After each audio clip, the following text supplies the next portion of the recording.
News at 6 starts with breaking news. Take a look at this picture. In a story that you will only see on Fox 13, this is a convicted killer. Right now, he is on the run after the Shelby County Jail released him. Now, this was a sudden change for Anthony Green. A jury convicted him of murder, and only 38 minutes later, the jail set him free. Fox 13's Troyce Grant joins us live downtown at 201. Troyce, Fox 13 learned that this wasn't really an issue of just bad timing. Walk us through what happened. Yes, so Anthony Green was here in jail at 201 Poplar for a... Pooh Shiesty's name is back in the headlines again, and this time it's not about music, not about lyrics, and not about old beef. This situation is way darker than that. According to reports coming out of Memphis, Pooh Shiesty is now being looked at by federal investigators for allegedly helping a convicted murderer stay on the run after one of the most unbelievable jail failures we've seen in years. And when I say unbelievable, I mean a man was found guilty of first-degree murder by a jury and then walked out of jail just 38 minutes later. No exaggeration, 38 minutes. And now authorities believe Pooh Shiesty may have been involved in helping him disappear. This ain't internet rumors. This ain't fan speculation. This is a real-life situation that has law enforcement embarrassed, families furious, and the feds quietly digging into everybody connected to this case. So buckle up, because once you hear how all of this unfolded, you're going to understand why this story feels more like a Netflix crime series than real life. Before we even talk about the escape, we got to talk about who Pooh Shiesty really is and why his name even matters in something this serious. Pooh Shiesty came up from South Memphis, one of the most tight-knit and unforgiving street environments in the city. In Memphis, loyalty isn't optional, it's expected. You don't just grow up with people, you survive with them. And the people you survive with become family, whether you want it or not. Long before the fame, before the Gucci Mane deal, before 1017 Records, Pooh Shiesty was running with the same small circle. These weren't industry friends, these were day ones. And one of those day ones was a man named Anthony Green, better known in the streets as Chow Wop. Chow Wop wasn't some random associate. He was deeply tied into the same Memphis network that Pooh Shiesty came from. Same neighborhoods, same connections, same environment. That's why when his name came up in a murder case, people around the city already knew this wasn't going to be small. Let me take y'all back to June 2020. It's a summer night in the Whitehaven area of Memphis. A 27-year-old man named Octavius Atkins is sitting in his car at the intersection of Shelby Drive and Neely Road. He's not bothering anyone, just sitting there. Then, out of nowhere, a white Mercedes SUV pulls up. Seconds later, shots ring out. Multiple bullets tear into Atkins' vehicle. No warning, no argument, no fight beforehand, just gunfire. Octavius Atkins dies right there at the scene. Another man sitting nearby gets hit too, but survives. Whoever carried out this shooting wasn't playing around. This was execution-style energy. The white Mercedes speeds off and disappears. Hours later, police find that same Mercedes burned behind a building, completely torched. Somebody tried to destroy every piece of evidence, fingerprints, DNA, ballistics, all of it. That alone told detectives this wasn't random, this was planned. Whoever did this understood how investigations work. Memphis police spent months pulling surveillance footage, tracking movements, interviewing witnesses, and eventually all roads led back to one person, Anthony Green, Chow Wop. A warrant was issued. Months later, he was caught during a traffic stop by Mississippi Highway Patrol and extradited back to Tennessee. He was charged with first-degree murder for the killing of Octavius Atkins. From that moment on, everybody assumed it was only a matter of time before justice was served. Chow Wop sat in jail for years waiting on trial, and while he was locked up, he also had a separate theft charge, a much smaller case compared to murder. He managed to post bond on that theft charge, but he remained incarcerated because the murder case obviously kept him behind bars. And that detail is important because it's exactly where everything went wrong. Fast forward to September 24th, 2025. Chow Wop finally goes to trial. The jury hears everything: surveillance footage, witness testimony, evidence surrounding the burned Mercedes.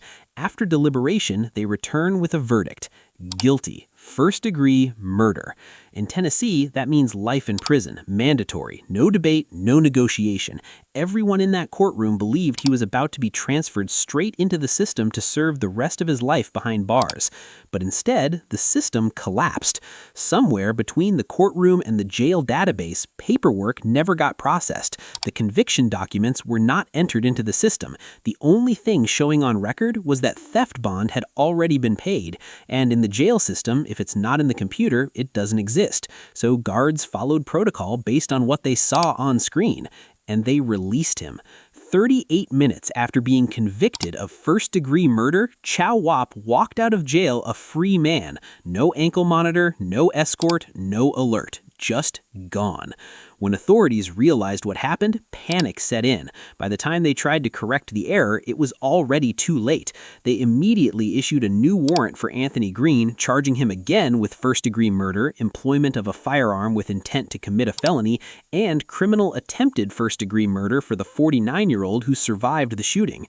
On paper, the charges were heavy, life sentence level heavy, but none of that mattered anymore because Chow Wap was already gone, completely ghost. No address, no vehicle, no known location. He had a full 24-hour head start, and in the world of fugitives, 24 hours might as well be a lifetime. In that time, he could have crossed multiple state lines. He could have been deep in Mississippi, Arkansas, Alabama, somewhere rural where nobody knows his face and nobody's asking questions. He could have already been passed from one safe location to another, staying just long enough to sleep before moving. And that's when whispers started spreading through the city. Quiet at first, then louder, then everywhere. Because once people realized Chow Wap didn't just vanish on his own, one name kept coming up in the conversation: Pooh Shiesty. Now, at first, folks were confused because everybody knows Pooh Shiesty is already locked up, serving federal time in that Miami shooting case. So people were asking the same question over and over. How is he helping anybody while sitting behind bars? How is he making moves from a cell? But that's the thing about real street loyalty. Prison doesn't stop influence. It doesn't shut down connections. It doesn't erase power. If anything, it just changes how you operate. And according to multiple sources and what investigators are allegedly digging into right now, they believe Pooh Shiesty has been playing a role in keeping Chow Wap hidden, even from behind bars. And once you understand how this allegedly works, you start realizing this isn't sloppy or random. This is organized. First thing investigators focus on is money, because Chow Wap can't survive on the run with no cash. Being a fugitive is expensive. You need money to eat, money to move, money to pay for places to stay, money to change clothes so you don't look the same, money to keep people quiet. You're constantly burning through cash because you can't settle anywhere for long. And word on the street is that Pooh Shiesty has allegedly been funneling money to Chow Wap through multiple layers of people. Not directly, never directly. That's how people get caught.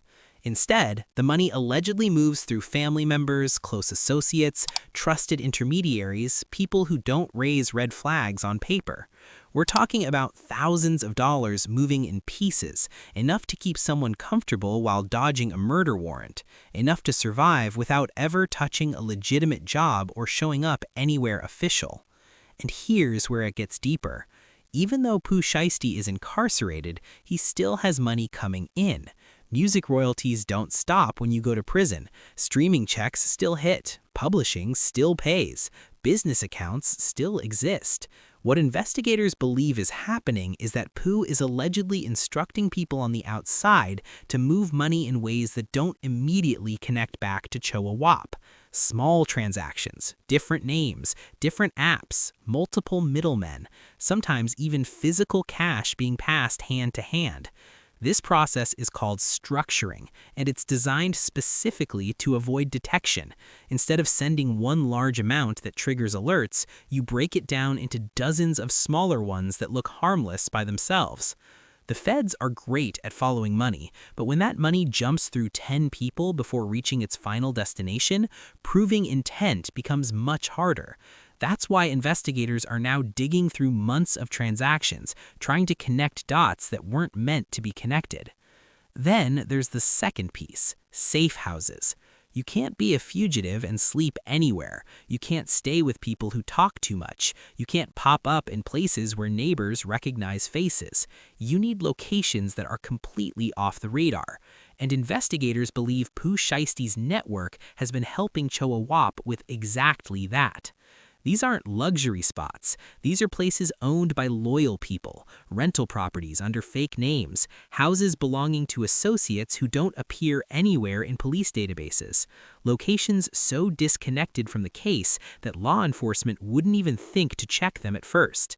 In that world, silence is currency, and some people are willing to risk their own freedom to protect someone they consider family. They understand the consequences, but loyalty outweighs logic. That's how fugitives survive for months, sometimes years, without being caught. Then comes the third piece, resources. Burner phones, fake IDs, transportation, everything needed to stay invisible. Choa Wap can't use a regular phone because cell towers would give him away instantly. He can't log into social media. He can't use any account tied to his real name. So he allegedly rotates burner phones constantly, using one for a few days before tossing it. Same with vehicles. Cars registered under other people's names. Temporary rides, quick drop-offs, no patterns. And investigators believe those connections are coming from the same Memphis street network Pooh Shiesty has been tied to since before the fame. That network stretches far beyond the city.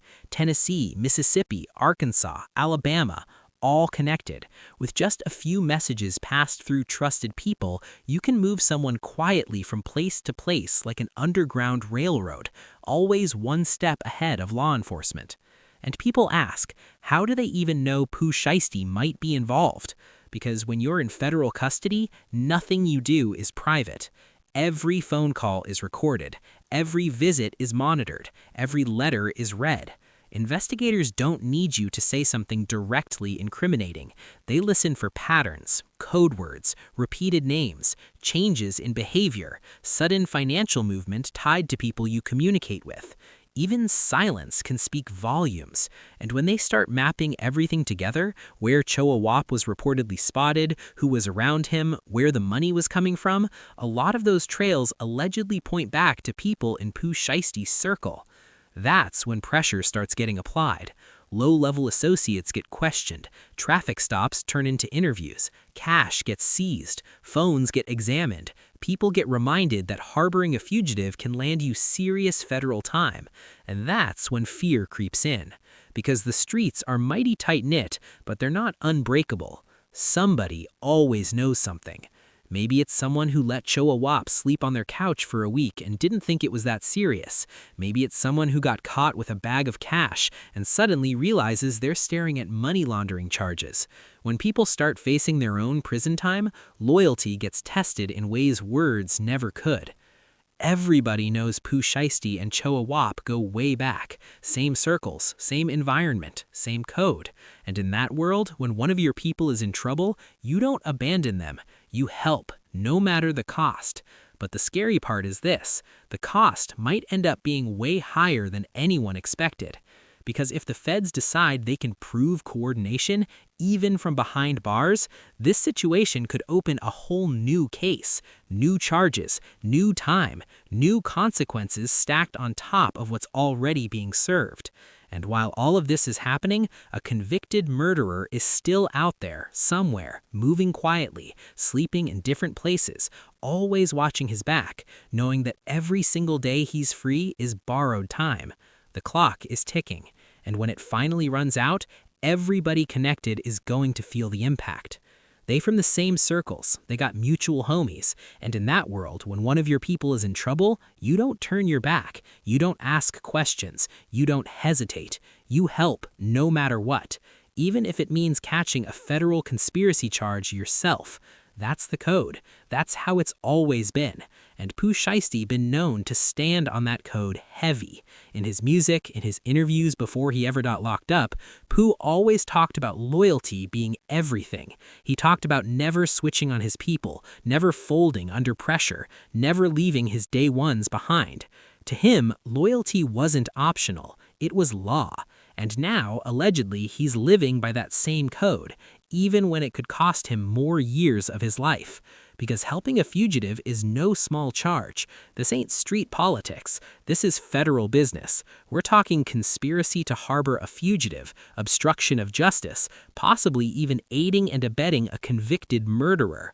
If investigators can prove that Pooh Shiesty knowingly helped Choa Wap evade capture by sending money, arranging resources, or coordinating people on the outside, that could mean additional years stacked on top of the time he's already serving.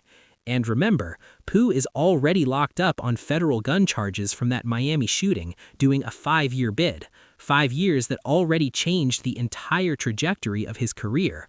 But this situation, this could extend that sentence way beyond what anyone expected. And it wouldn't stop with him either. Anybody who helped Choa Wap could go down too. Family members, friends, associates, people who offered rides, people who provided places to stay, people who passed money, people who stayed quiet. The feds don't play when it comes to harboring fugitives, especially convicted murderers. They will charge everybody they can prove involvement with, no matter how small the role seemed at the time. Meanwhile, Choa Wap is still out there.